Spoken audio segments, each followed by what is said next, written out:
you try to fix a result, or you try to create a result, and you create tactics to get to that result. But if you don't have the right people, you don't have the right leadership, those tactics will never be successful. So it really has to start with people. We as marketers, I think over the years, have built up this distrust of like, what are you doing and how are you measuring it, and how do you know the millions of dollars you're spending really works? You're listening to Campaign Brief, presented by Wondertree Media. I'm CJ Thomas, and I'm sitting down with marketing industry leaders to hear their stories, strategies, and lessons learned that you can use to stand out and grow your brand.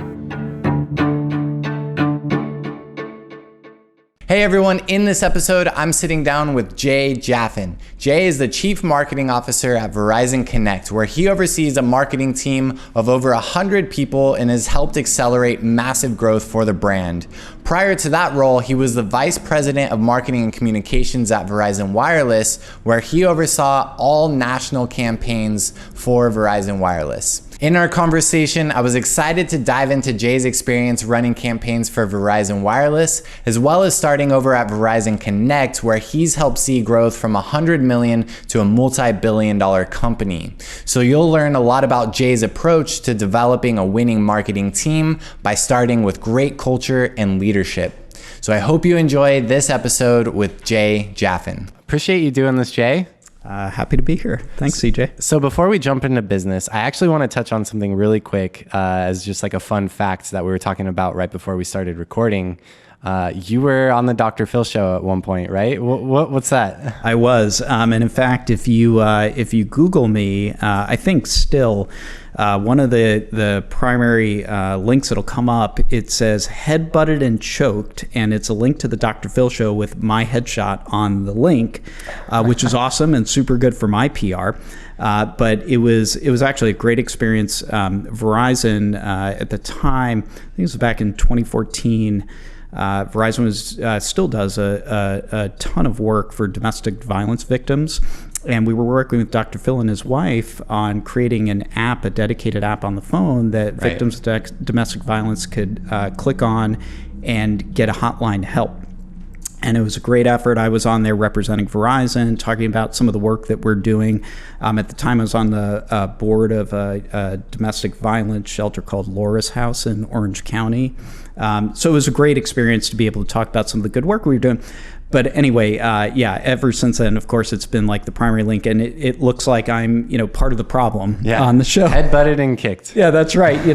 With my mug on there. But I will tell you, as we were talking about, Dr. Phil is he and his wife Robin do some really great work, and it was great to see, someone like that who's he's got this massive TV audience and has had a tremendous career over 40, 50 years. They give back so much, and that's the kind of stuff that energizes me, is to see the good work that people like that are doing. Yeah, that's incredible. And I think at least what you have going for you is, I'm sure you're not the first head-butted and kicked headline that comes out of Dr. Phil. That's very true. It kind of comes with the game, right? Yeah, fair enough. It might be more of an anomaly if it was just kind of everything went fine and see this just wonderful interview. That's right. That's right. Yeah. Cool. So I thought a great place to start would be, I know that you spent some time heading up media and advertising at Verizon Wireless before you kind of transitioned to where you are now. So I thought it might be cool to go into that. I'm curious, are there any sort of campaigns or anything that really jump out during that time that really just kind of were a home run for you, or that you're really proud of? Yeah, it was, I honestly, I've been at Verizon for about 15 years, and I feel like every job I've had has been the best job at Verizon. So this was the best job, at least at the time. It was, it's an exciting role. You get to make TV commercials, and you've got a big media budget, and we could talk about that later, because honestly, I think it's harder to manage a smaller budget than it is a big budget. But there were so many opportunities I had, and I'm thankful for. But I guess my favorite, really all-time program that we've done was this thing called Connection Day. And I'll start with the backstory, which was, we were coming up, actually it was before we were coming up on holidays. We start holiday planning like in February, March. And, we needed a good idea for, I think it was 2014 holidays. And so we have a lot of agencies. We work with Verizon's world-class agencies, and that's one of the great benefits you have is you've got tremendous resources at your disposal. So we did what we called an innovation day, and it was the first time we did anything like this where we pulled all, I think it was like 25 or 27 agencies together for a day-and-a-half summit where we talked about the business, what our objectives were. But the whole point of the Innovation Day was to set the groundwork for the agencies to go innovate, like give us the idea for holiday. And we encourage them to partner together. We encourage them to think outside the box. We've got very sometimes rigid rules around what we will do and we won't do, but we wanted to try to unencumber them a bit, at least as much as we could. Yeah. So, we told them, look, we did the whole setup. We gave them about a month to go think about it, and then we brought them all back together. So we had just some fantastic ideas that came of it, and there were probably, 5 to 10 that we could have executed if we wanted to or had the resources to, but we had to pick one for holiday. And in fact, there were others. And that's no small task, right? It's no small task, exactly. And some of the ideas we actually did subsequently run with.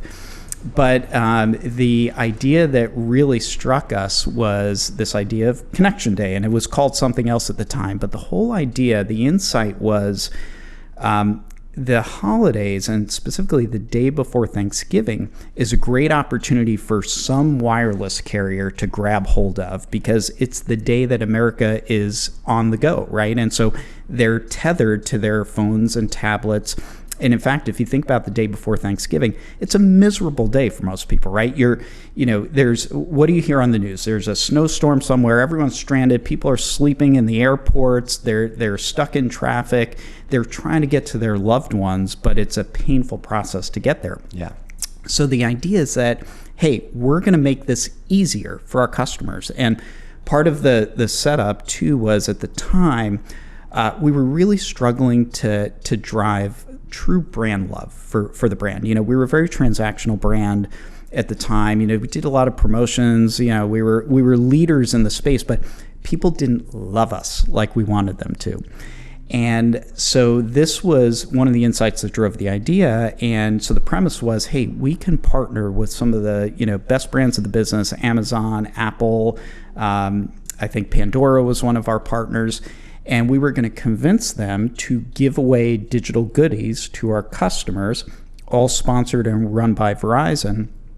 And so when you're out there on the go, you're trying to get back to loved ones for the holidays, you could take advantage of this awesome free stuff. And it's on us, it's an early holiday gift. Yeah. Now, that kind of idea is, I think, a good one if you're a brand marketer and you're trying to engender some sort of connection to your brand.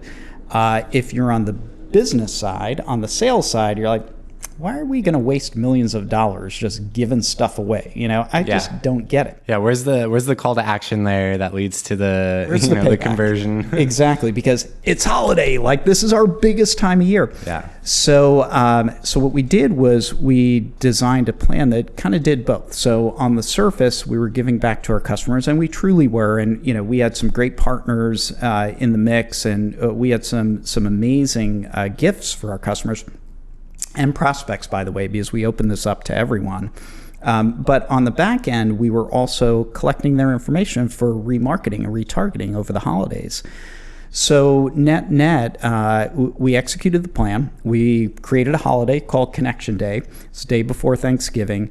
It was a fully integrated plan, which was part of the fun leading up to it. Is how do you design this so it's not just executed in email or on TV or with brand ambassadors. It's everything, and everything's linked and connected.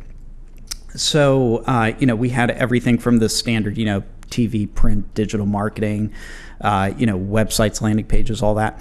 We also had brand ambassadors in key cities around the country. So I happened to be in New York for the day, and we had brand ambassadors in Times Square and downtown and everywhere. telling commuters that, hey, this is something you could take advantage of. We hired Brooke Burke to be a spokesperson for us. We planted her in JFK. We kind of took over a terminal in JFK, and she did, I think, 30 satellite media interviews where she was on CNBC and all the media outlets talking about it. It was on the Today Show and got a lot of great pickup. We were on all the billboards at Times Square.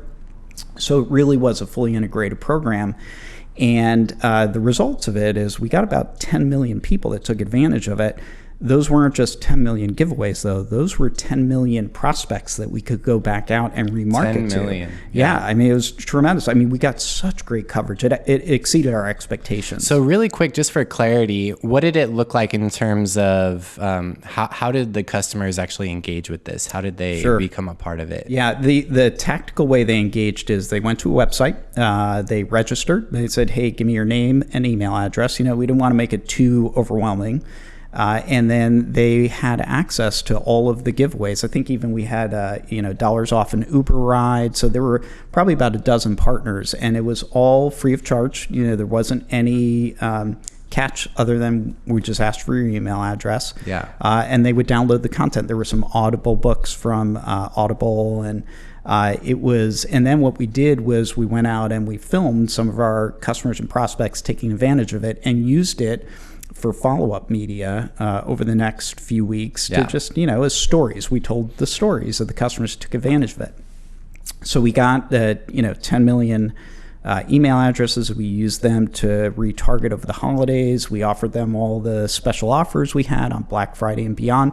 It was the best holiday we ever had at Verizon, tactically from a sales standpoint. It also helped our churn improve over the course of the next 6 months. So, while, I believe it helped our brand metrics, equally as important, it helped our sales metrics, which is what the business leaders were looking for. That's interesting that it affected the churn. Why do you think that is? Because you kind of think that that's just overall, like you said, brand awareness play, even lead capture. Why do you think that impacted the churn rate? Yeah, at the time, churn was our biggest issue. Now, we've always led the industry in churn. We've got a great product. We take care to take care of our customers. That's always at the top of our list. But it was a time where the wireless industry is getting very competitive. T-Mobile was starting to become vocal and making customers question, like, hey, should I be with Verizon, or is T-Mobile good enough? Mm-hmm. And so we needed this opportunity not only to build brand love for prospects, to give them a reason to believe in Verizon, but more importantly for our own customers, to show them, like, look, not everything we're talking to you about is trying to sell you the next tablet or the next watch or whatever it is. And I think that meant a lot to customers. It really was a kind of no strings attached, give back. And we, going into it, churn was one of our primary metrics that we were trying to affect by it. So interesting. And so I think there's a lot that could be unpacked there. I mean, there's a lot that went into that campaign in terms of just the way you curated the idea with the agencies, and then, the relevance with that idea. I'm curious for you, if you have any sort of like core philosophy or where you start in terms of what makes a great campaign, whether it's the idea itself or throughout the iteration or the execution. I'm just curious from your perspective, what is it that makes kind of a great campaign? Yeah, it has to start with your objective. And I know that sounds pretty basic, but I'll tell you, like, half of my career, I'm like, we know what we're trying to achieve. Why do I need to write up an objective and a business case? It was almost frustrating. It felt like bureaucracy, right? Yeah. But if you're not clear on what you're trying to achieve, you're going to be all over the place. And, you can start to drill it down to the most basic element, like, the atomic level, so to speak, of what your objective is. What is the one metric that's most important to move as part of this program? That's what we did for Connection Day. And, of course, there's your sort of secondary ancillary metrics that you want to move, but you have to be clear on that. And I love that focus on one metric too, because I think, as you said, it's kind of something that's talked about a lot, is be clear on your objective. But a lot of times it's like, okay, the objective is growth. Yeah, totally. And, it sort of dovetails into a whole other subject we could talk about, just about the accountability of marketing and advertising. I think, especially in large companies, there tends to be somewhat of a distrust of marketing. It's like, well, that's sort of the stuff that they do that's totally intuitive. Anyone could do it. I could tell you how to market, and they go off and they do this stuff that, I don't see the value in. They never share metrics with me. So we as marketers, I think over the years have built up this distrust of like, what are you doing and how are you measuring it and how do you know the millions of dollars you're spending really works? So one of the things I did when I first got into that role that we were talking about in wireless was to develop what we called an advertising accountability framework. That's, look, here are the metrics we're going to be measuring and we're going to be disciplined about it. We're going to report out on it every month. We're going to share it with the organization. And even where we're not doing well, we're going to talk about that. And then we're going to, develop plans to get better. And we're not going to try to solve everything at once. And that's another trap we all fall into. It's, I've got 12 things I need to accomplish as a business. That might be true, but I can't fix 12 things at once. You've got to pick the 3 most important things. So, anyway, the measurement piece is as important as anything. And the beautiful thing now is, like, when I started out in marketing, 15 years ago at Verizon, we didn't have the level of the fidelity and insight around metrics that we do today. I mean, digital marketing's all about performance.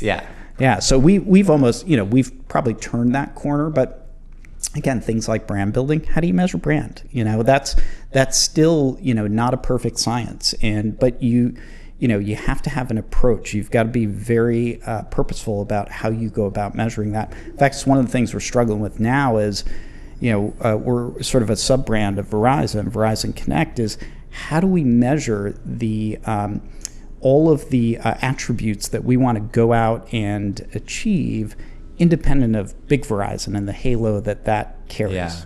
Yeah. And I think real quick before we get to that, I want to dive in on, once you have that objective, which metric you want to move, how do you go about saying, okay, how do we choose what is the best idea for this, or where do we source these ideas?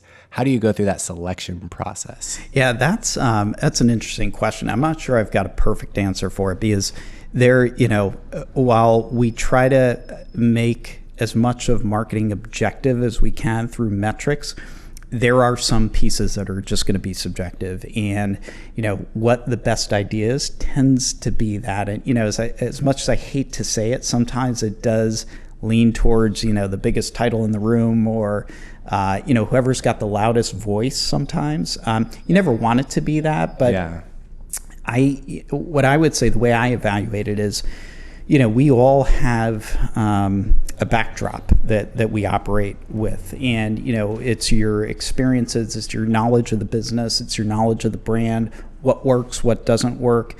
And what you're trying to do is synthesize all of that in the moment to understand, okay, there's 12 different ways I might be able to approach this thing or this metric, but based on where the business is, based on what we've done historically, based on what our customers engage with and don't engage with, you're trying to synthesize all that. And sometimes it's hard to articulate that. If you're trying to explain why this idea versus that idea, it's almost like that happens up here in a way that none of us really understand. Yeah, definitely. And I'm curious, even then, we were talking just a minute ago about data and being able to get those metrics much more available now.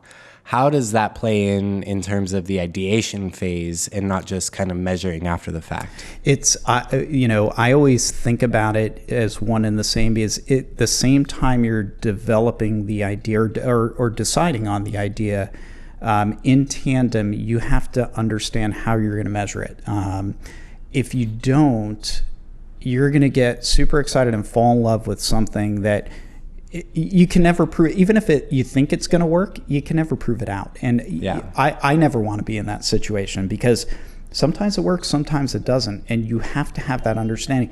I would say, for me and for us as a business, we learn more from our failures than we do our successes. Like there's, and you fail. It's sort of an adage at this point, but you fail more than you succeed if you're not capturing those learnings and applying them forward. And the only way to do that is you measure it and you understand which piece failed. you're never going to move the ball forward. Yeah, I love that. So fast forward, now we're talking about Verizon Connect. What was that transition like? Maybe give a little bit of a background on what Verizon Connect is and kind of that transition from working for the large Verizon to now essentially what is a startup within Verizon. Yeah, it's been a fascinating journey. So going way back, I worked for a startup before coming to Verizon. So that was, in and of itself, that was a massive culture shock. And I knew it coming in. I knew, hey, I'm coming from this, I think when I left, it was a 200-person-ish organization. I was one of the first 30 or 40 employees. We'd grown it to that, but now I'm coming into an organization that's got like 150,000 employees. Like I couldn't even think about what that looked like. Yeah. So that was my first culture shock. But the good news is I sort of knew like what startups look like and how different you need to operate in a startup environment. So I loved the idea of going to a startup within Verizon because to me it's the perfect recipe of having the backing and the resources of the mothership with being able to be nimble and flexible and try new things and experiment and do things that might get us in a little bit trouble over here, but they won't over here because we're kind of we're speaking to a different audience. So that was awesome. Now I will caveat this: when I joined what was Verizon Telematics at the time, we were maybe 1,000 people. So not even close to a startup, but within Verizon, it felt a little bit more startup. Yeah, that's a big difference still. Totally, yeah. So we had a great leader at the time, Marnie Walden, who ran what we called our product and new business organization. She did a fantastic job of trying to wall us off from the rest of the organization because she recognized, like, look, if we're going to try to operate like a startup and we're going to grow and we're going to go out and acquire new companies, we have to operate differently. So that gave us the latitude to do things that we weren't able to do. The transition was, it was easy from the standpoint that it was exciting. It was hard from the standpoint that you never know what you have till it's gone. And we've all been in positions where like, this place sucks. We don't have good data. We don't have this. We don't have that. But when I came over to the telematics side of the business, you realize, gosh, this is really what a startup's like. We don't have clean data. We don't have good processes. We don't have methods of communication. And you don't have the big budgets, right? We don't have the big budgets. We don't have the big agencies. Like, I'll tell you, you can fall into a trap of outsourcing all your thinking if you're not careful. And, I found myself doing some of that at Verizon because you have all these resources at your disposal. So it forces you to kind of relearn the business a little bit. I'd also tell you that, I think I mentioned this earlier, I learned that it's much easier to manage a large budget than it is a smaller budget. And my budget's not small, by some respect, but certainly by Verizon standards it is. You have to be more disciplined about it. You have to pay more attention. So that was kind of what the transition was like. But then we pivoted to growth mode where we saw an opportunity to build a much larger business and go out and find some companies to acquire for assets, technologies, people that we just didn't have. That was exciting because you find yourself in a position where you're now kind of operating as a VC a little bit, and you're out there evaluating different companies to either partner with or acquire. And that, to fast forward, over the course of the next year, we wound up acquiring 2 fairly large companies, both of which had about 1,000 employees. So we tripled our size in the span of about 6 months. Yeah.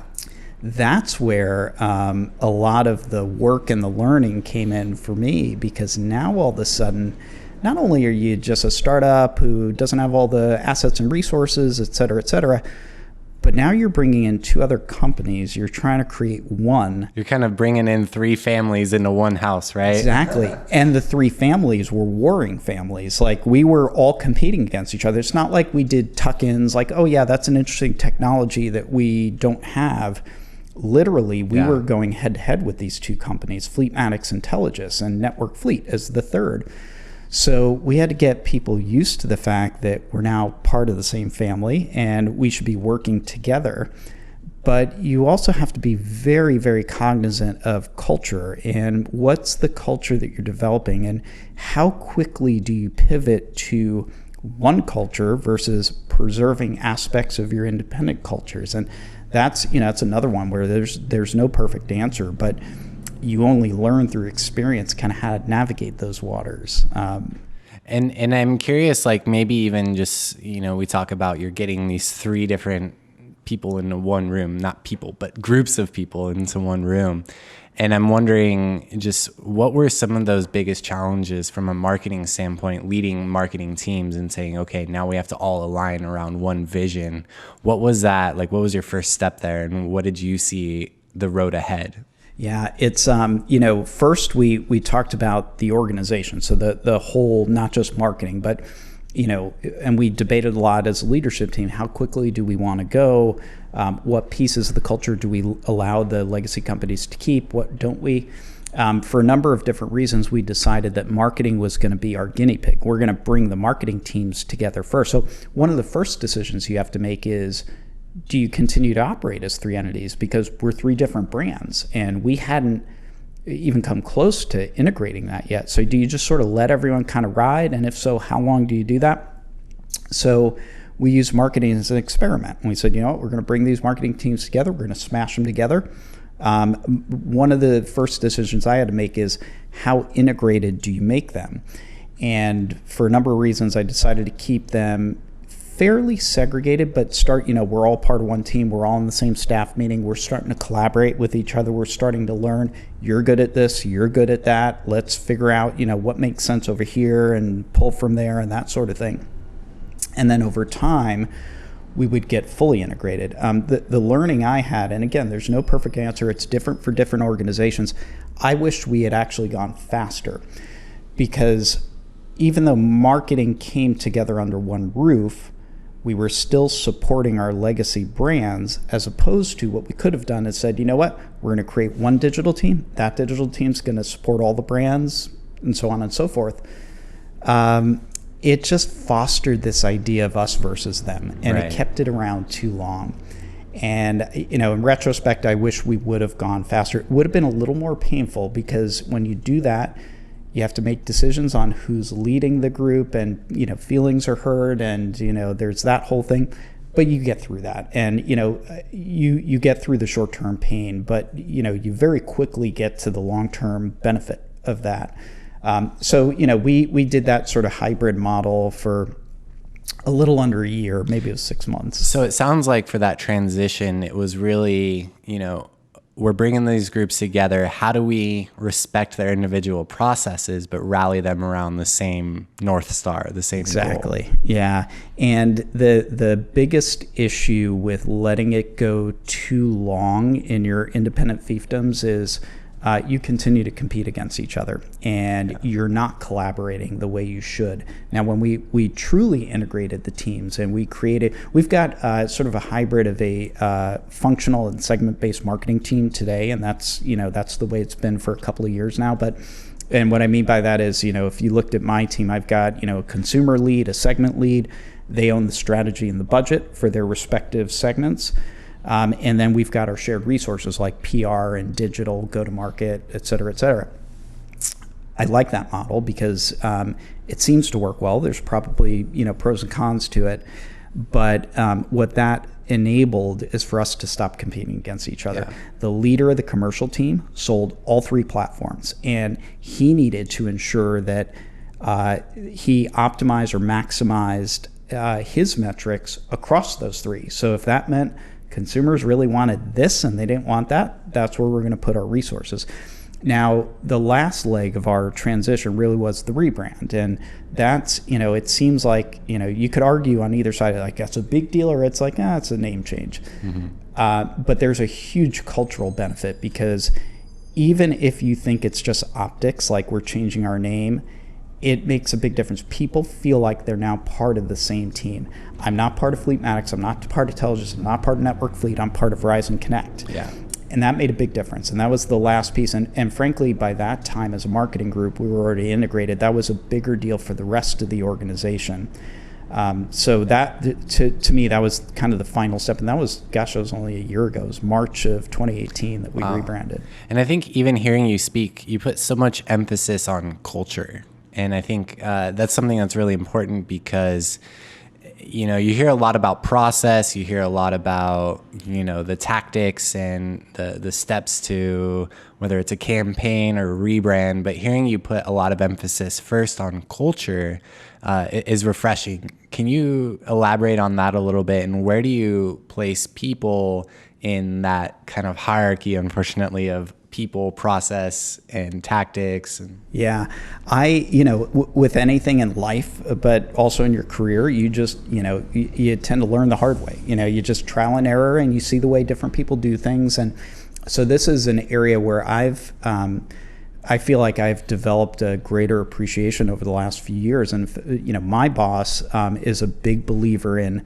you focus on leadership first. And I think he's absolutely right. And that leads into culture and all the rest. But, you mentioned people.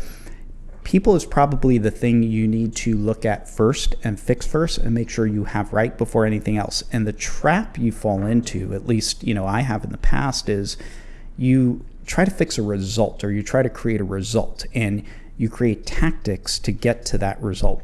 But if you don't have the right people, you don't have the right leadership, you don't have a bunch of generals that can rally the troops and get them excited about the work that they're doing, you don't have a diverse team that thinks differently and can try different things, those tactics will never be successful. So it really has to start with people. The other thing I've really learned to appreciate, at Verizon, we put a lot of emphasis on diversity, and sometimes I think, when companies do that, the mindset starts to become, well, it's diversity of ethnicity and of gender and all that, and that's important and that's true.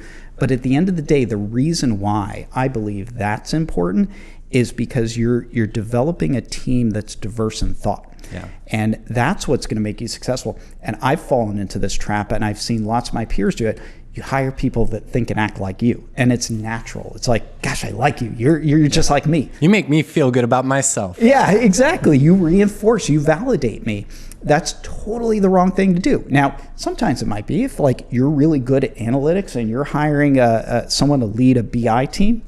They probably need to be good at analytics. Yeah. But across your team, you have to get people that are thinking differently. And that will ultimately, that will help you push that ball forward. So I put a lot of emphasis. I'm a big believer in strengths-based leadership and having different strengths on the team, different ways of thinking. So what do you think it is that makes, in terms of, you've led anywhere from the large marketing team with Verizon Wireless to now still a good size, but starting smaller initially with Verizon Connect.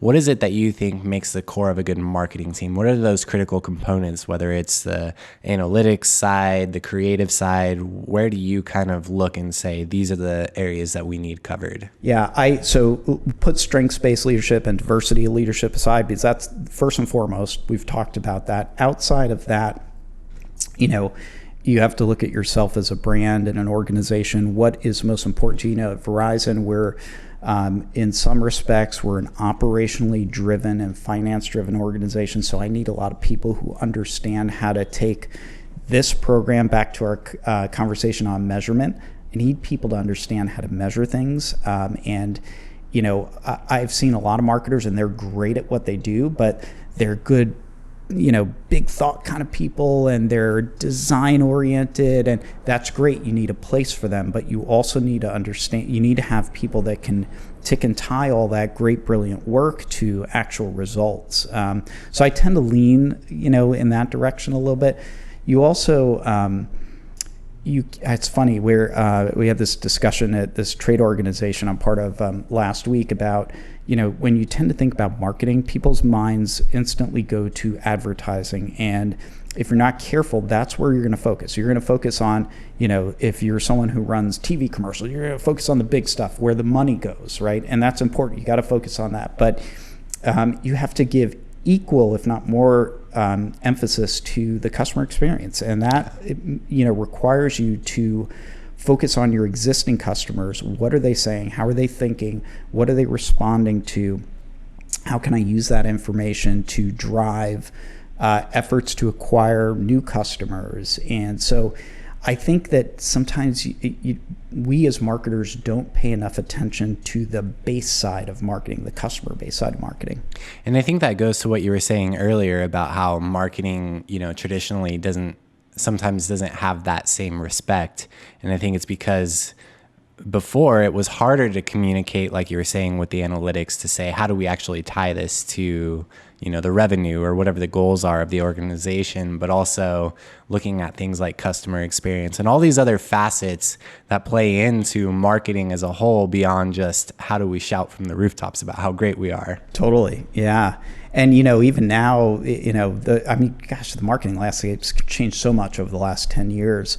You really need to be a technologist too in today's world, and that doesn't mean you have to be a coder or you have to understand how to build a machine learning model, but you need to have an appreciation for what it does, how to use it, how to apply it, and find the right people, again back to the talent, that can do all of those things. Because now, AI plays such a big role in everything we do. And I'd argue, even if you don't think AI is playing a role in your marketing, it is. You just may not realize it. So you've got to be aware of all that. You have to stay current on trends because technology does change so often. But you need good people underneath you who really understand the ins and outs of it, because there's a lot of potential potholes and pitfalls along the way that you could fall into if you're not aware.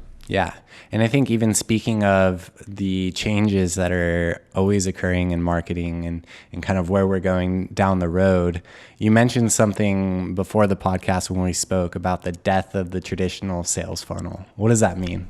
Yeah. It's, there's a little bit of conversation around this now out there, which I believe in, which is, to be honest, as a business we're very much a B2B driven organization within Verizon Connect. We still think about the traditional funnel. It's top of funnel, mid funnel, bottom of funnel. At top of funnel, you drive awareness. Mid funnel, you start to drive engagement, and then you close deal. Bottom of the funnel. That makes sense.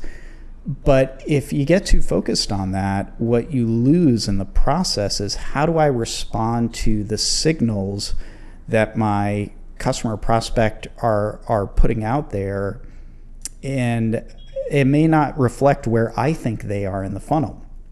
And the reality is, we all as consumers, we hop around between top, middle, bottom of funnel based on our research path. And so today I could be looking for a new mountain bike, and I'm out there searching, for new mountain bikes, and all of a sudden, boom, I might hit you with a top funnel awareness. I sell great mountain bikes, come visit my shop, blah, blah, blah.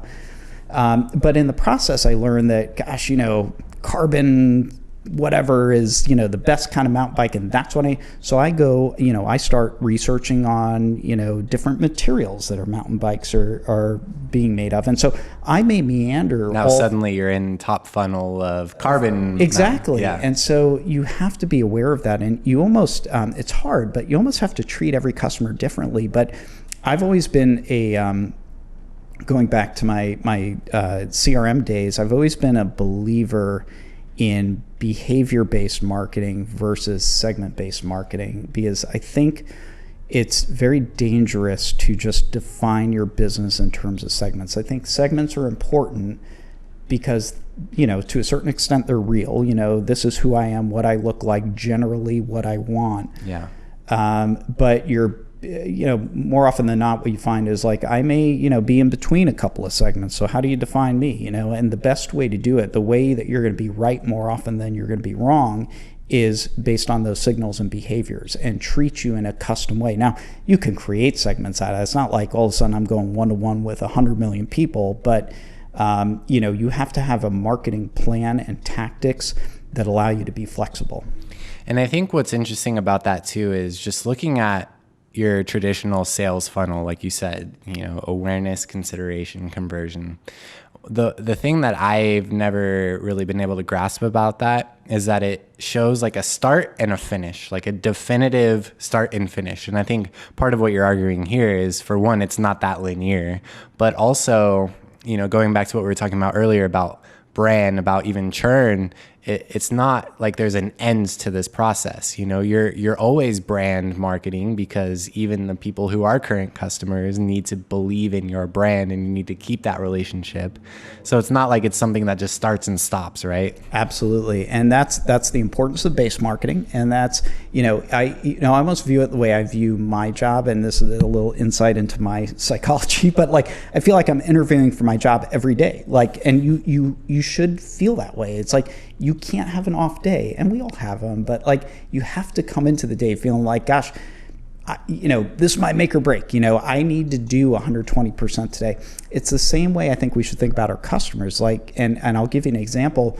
One of the legacy companies we've purchased, it's a subscription-based model. Very easy to say, we acquire a customer, they sign a 3-year contract, we leave them alone. We let them do their thing. And then, around 2.5 years, we start to talk to them again. Yeah. That's awful. Like, that's the worst way to manage your base. But I would guess a lot of subscription-based businesses do that, partially out of probably resources and necessity, but it's so dangerous. And if you're not constantly engaging your customers and making them feel like you're their advocate, 2.5 years is going to come, they're already out the door. It doesn't matter what you say, what offer you give them. They're like, I haven't liked you guys for the last 1.5 years because, for whatever reason, I haven't been paying attention to you. I haven't been giving you the level of service you need. So your brand building, your engagement, your selling, so to speak, has to continue throughout the life of that customer.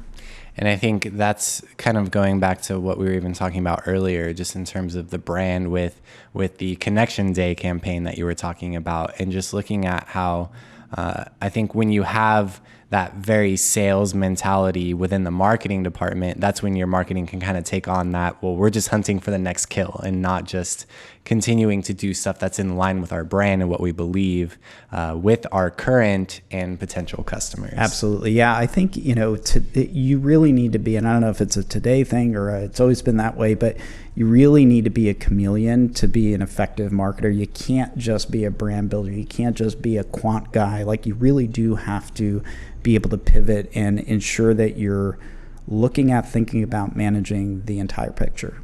Definitely. Love it. Well, Jay, I really appreciate you doing this. I thought this was a great conversation, and thanks a lot. Thanks, CJ. I appreciate it. Thanks so much for checking out this episode. I hope you liked it. I hope you got a lot out of it. If so, it would mean the world to me if you could jump over to Apple Podcasts and leave an honest rating and review for the show. That helps us get this out to more marketing leaders like yourself.